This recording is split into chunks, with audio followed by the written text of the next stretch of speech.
The head of many of America's big tech companies were at the White House on Tuesday. They want urgent reform of the spy agency, the NSA, and its data gathering operation. It looks like they may get their wish, and a lot quicker than expected.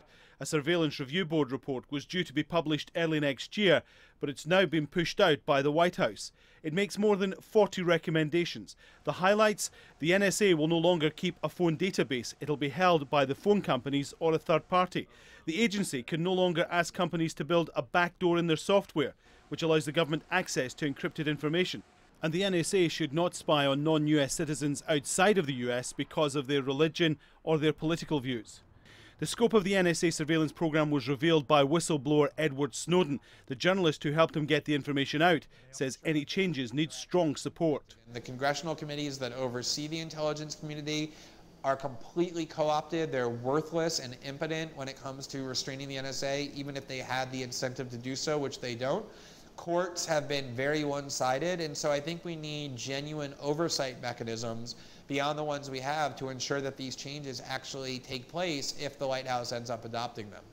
The White House can accept, reject or modify the panel's recommendations, but it will also have to consider a recent decision by a federal judge who ruled that the massive collection of data may be unconstitutional. The intelligence community won't be happy. It'll argue any changes will restrict efforts to listen in or monitor conversations of alleged terrorists, rogue states or others they feel need to be watched. Anytime there are outside elements, be they judicial or legislative or the fifth estate, the media, the journalism, that is passing judgment by shedding light on clandestine programs, it becomes a problem for the national security establishment.